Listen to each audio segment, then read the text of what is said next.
if I may ask? I don't know why people meditate. What is the reason for meditating? So Shwetab Gangur said that he doesn't find the need to do meditation. Then why should you do meditation? I mean Shwetab इतना successful बंदा है, उसने एक best selling book लिख के रखी है, उसके यूट्यूब पर मिलियंस ऑफ फॉलोइंग है, वो लोगों की प्रॉब्लम सॉल्व करता है, उसे इंस्टाग्राम पर मिस्टर बीस्ट फॉलो करता है। और अगर उसे मेडिटेशन की नीड इतने सक्सेसफुल होने के बाद भी समझ में नहीं आई तो तुम्हें क्यों मेडिटेशन करना चाहिए? और क्या हमारे जैसे लोग जो मेडिटेशन का रोना रोते हैं, क्या हम सब डम्ब है? या फिर श्वेताब को इतने स्मार्ट होने के बावजूद भी मेडिटेशन की नीड समझ में नहीं आई कि मेडिटेशन इतनी बड़ी चीज है? आज मैं इस वीडियो में उसके बारे में बात करने वाला हूं। पर वीडियो में आगे बढ़ने से पहले मेरा डिस्क्लेमर, और वो ये है कि भाई देखो, प्लीज इस वीडियो को एंड तक देखना, वरना तुम आधा ज्ञान लेके जाओगे जो बहुत ज्यादा डेंजरस होता है। और सेकंडली कि प्लीज इस वीडियो को देखोगे तो अपने थॉट्स को थोड़ा सा साइड में रख के try to be more open to whatever I am trying to say, वरना तुम्हें इस वीडियो में कुछ समझ में नहीं आएगा। देखो, बहुत सिंपल सी बात है। मान लो कि अभी तुम्हारे घर में एक फैन लगा है, एक पंखा लगा है, ठीक है? पंखा घूमता है, अगर गर्मी होती है तो फैन ऑन कर देते हो, तुम उस पंखे के साथ खुश हो। लेकिन कभी कभार गर्मी बहुत ज्यादा बढ़ जाती है तो तुम्हें वो फैन भी कम पड़ जाता है। लोग तुम्हें बोल रहे भाई एक कूलर ले ले, एक कूलर ले ले, पर तुम कह रहे हो नहीं नहीं यार, मैं तो अपने पंखे के साथ खुश हूँ। पर दिन तुम एक दिन जाके कूलर खरीद ही लेते हो, और तुम जैसे कूलर खरीदते हो तुम्हें समझ में आता है, अरे यार मैंने तो आज तक पंखे में रह के गलती कर दी, ये कूलर तो बहुत ही बड़ी अपग्रेड है। फिर तुम्हें कूलर भी कम पड़ने लगता है, फिर तुम पैसे लगा के खरीदते हो एक एसी। फिर तुम्हें लगता है, अरे यार मैं तो आज तक पंखे और कूलर में अपना टाइम वेस्ट करते आया, ये एसी तो बहुत ही बड़ी अपग्रेड है।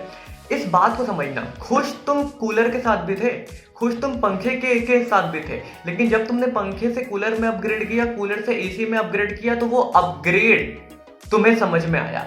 In the same sense meditation is about upgradation. तुम लाइफ में ना किसी भी स्टैंडर्ड पे हो, तुम अगर यहां हो तो तुम मेडिटेशन से ऐसे ऐसे ऐसे करके ऊपर पहुंचोगे, और अगर तुम यहां हो तो तुम ऐसे ऐसे करके ऊपर पहुंचोगे। नो मैटर तुम लाइफ के किसी भी स्टेज पे हो, इफ यू मेडिटेट तुम अपग्रेड करोगे। खुश तो तुम यहां भी हो, खुश तो तुम पंखे के साथ भी हो, लेकिन तुम इस कूलर को मिस कर रहे हो, तुम इस एसी को मिस कर रहे हो, और एक कॉमन सेंस वाला आदमी इसको मिस नहीं करेगा। Now why doesn't Shwetab do meditation? भाई मैं नहीं से कहीं ना कहीं श्वेताब की इग्नोरेंस ही बोलूंगा। देखो, वेरी हम्बली, अब प्लीज ये कमेंट मत करना कि तुम कौन होते हो उसको बोलने वाले, वो ज्यादा इंटेलेक्चुअल है। कोई ज्यादा कम ज्यादा इंटेलेक्चुअल नहीं होता है भाई, वो भी इंसान है, मैं भी इंसान हूं, मैं भी उसके अगेंस्ट बोल सकता हूँ, वो भी मेरे अगेंस्ट बोल सकता है, हम दोनों इंसान हैं, ठीक है? अगर श्वेता मेडिटेशन नहीं करता है तो he is missing out something जो उसे मिस नहीं करना चाहिए। तो इस बाय एनी चांस अगर श्वेता इस वीडियो को देख रहा है तो इसमें हम्बल रिक्वेस्ट टू यू कि please start meditating. It is all about experiencing. Please start meditating. 2 से 3 महीने आप रेगुलर करो and you will get that upgrade, that is for sure. अब तुम पूछोगे यार, अगर मैं अपग्रेड की बात करूं, मैं अगर हैप्पीनेस की बात करूं, तो वो तो मुझे गेम खेलने से भी मिल सकती है, तो मैं मेडिटेशन ही क्यों करूं? देखो, यहाँ पर 2 बात है। सबसे पहली बात तो ये कि अगर तुम मेडिटेशन करते हो तो तुम अपनी पोटेंशियल को अनलॉक कर रहे हो, और अगर तुम किसी गेम पे खेलते हो ना तो तुम किसी एक्सटर्नल सब्सटेंस पर वो कर रहे हो, एक्सटर्नल सब्सटेंस पर डिपेंडेंट हो, जो कि सही बात नहीं है। क्योंकि एक टाइम ऐसा आएगा जब तुम उस एक्सटर्नल सब्सटेंस पर इतना डिपेंडेंट हो जाओगे कि तुम्हें उसकी एडिक्शन हो जाएगी, और फिर तुम मेडिटेशन और इंप्रूवमेंट के नाम पर उस एक्सटर्नल सब्सटेंस से अपना स्केप ढूंढ लोगे। तुम 5 मिनट खोलोगे गेम खेलने के लिए, तुम 5 घंटे खेल जाओगे, सिर्फ इस रीजन से कि देखो ये भी तो एक इंप्रूवमेंट ही है, ये भी तो मैं एक काइंड ऑफ मेडिटेशन ही कर रहा हूं। तो एक तो ये एक्सटर्नल सब्सटेंस है। दूसरी बात ये है कि भाई मेडिटेशन में जब तुम ज्यादा जाते हो, और अगर तुमने कभी लॉन्ग टर्म में मेडिटेशन कर रखा है, या फिर अगर तुम में से किसी ने भी कर रखा है, तो प्लीज मुझे एक कमेंट में बताना।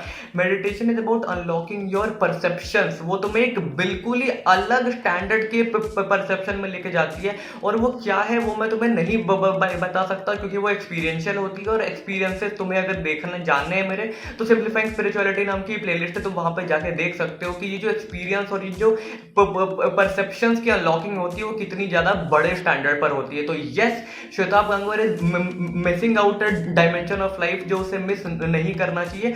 और ये बहुत सिंपल सी बात है कि भाई जो हमारा मेडिटेशन होता है ना, देखो बहुत सिंपल सी बात है, इस बात को समझो। तुम्हें अगर कोई प्रॉब्लम होती है तो तुम क्या करते हो? तुम सेल्फ हेल्प बुक पढ़ते हो, तुम पॉडकास्ट देखते हो, तुम इवन श्वेताब की भी वीडियो देखते हो। तुम अगर 1 घंटे उसकी वीडियो देखते हो ना, तुम उसके आधे घंटे में मेडिटेशन कर लो। या फिर अगर तुम 1 घंटे कोई सेल्फ हेल्प बुक पढ़ते हो, तुम आधे घंटे में मेडिटेशन कर लो, तुम्हें रिजल्ट मिल जाएगा। That is my guarantee, because experience always better होता है। ऑल्सो इस बात को समझो कि मान लो तुम मास्टरबेशन करते हो, हाँ करते हो, तुमने मास्टरबेशन के अगेंस्ट कितने आर्टिकल्स पढ़े होंगे, 1000 लाख, हाँ, लेकिन तुम उसके बाद भी मास्टरबेशन करते हो, हाँ करते हो। तो जब तुमने मास्टरबेशन के अगेंस्ट इतने आर्टिकल्स पढ़े हैं उसके बाद भी तुम उसे करते हो, तो तुम मेडिटेशन के साथ ही ऐसा क्यों करते हो कि अगर तुमने मेडिटेशन के अगेंस्ट कुछ पढ़ लिया या तुमने मेडिटेशन के अगेंस्ट कुछ सुन लिया तो तुम उसे छोड़ के बैठते हो। भाई एक बार ट्राई करो, बहुत सिंपल सी बात है, then you will get to know कि exactly what meditation is. Then तुम्हें समझ में आएगा कि ये बात कहाँ की होती है। It is not about just improvement, it is about unlocking your own potential. तुम लाइफ में किसी भी स्टैंडर्ड में हो, तुम एक अपग्रेड पा सकते हो उससे, और वो अपग्रेडेशन ही तो है। तुम वीडियोस क्यों देखते हो श्वेता, ताकि तुम्हें एक अपग्रेड मिले, है ना। और वो अगर अपग्रेड तुम्हें खुद से मिल रहा है, और अगर तुम मेडिटेशन करने के बाद श्वेता आपकी वीडियो देखोगे तो तुम्हें वो ज्यादा समझ में आएगी। That is my guarantee. Try करके देख लो, एक्सपेरिमेंट करके देख लो, एक्सपेरिमेंट करके देखो, उसके बाद नहीं बात तो मेरे से बात करना है, but I am damn sure कि you will get an upgrade, और वो अपग्रेड इंपॉर्टेंट है। और तुम्हें क्या रीजन है मेडिटेशन करने का, यही तो सबसे बड़ा रीजन है। अगर तुम इससे भी अगर तुम्हें इससे भी कोई बड़ा रीजन चाहिए कि तुम अगर यहाँ से यहाँ नहीं जाना चाहते हो अपने लाइफ में, अगर तुम अपग्रेड नहीं होना चाहते हो, तो भाई फिर तो मैं क्या ही बोलूँ। इससे बड़ा मेरे पास कोई आर्गुमेंट नहीं है कि अगर तुम सीधा इस बात को डिनाई कर रहे हो कि नहीं मैं अपग्रेड नहीं होना चाहता हूँ। अगर तुम मेडिटेशन छोड़ रहे हो तो तुम एक अपग्रेडेशन छोड़ रहे हो। It is about reading the book जिसके ऑथर तुम खुद हो। और ये कोई मैं बड़ी फिलोसॉफिकल बातें नहीं कर रहा हूँ, it is coming from my own experience. एक बार करके तो देखो, देन तुम्हें समझ में आएगा कि ये बात क्या। It is all and all about experimenting. It is totally about experimentation, it is totally about your own experience of life, और इस चीज को तुम्हारा समझना बहुत ज्यादा इंपॉर्टेंट है। So guys, that was the video on if Shwetabh doesn't do meditation, why should you do it? I hope तुम्हें ये बात समझ में आ गई होगी। तो भाई एटलीस्ट नाउ स्टार्ट मेडिटेटिंग। तो अगर वीडियो अच्छी लगी तो लाइक करो, शेयर करो, मेरे चैनल को सब्सक्राइब कर देना, मेरी बाकी के वीडियोस को देख लेना, post analytical and spiritual videos. That is it for my side for this video. I will see you in my next one. Thank you and bye.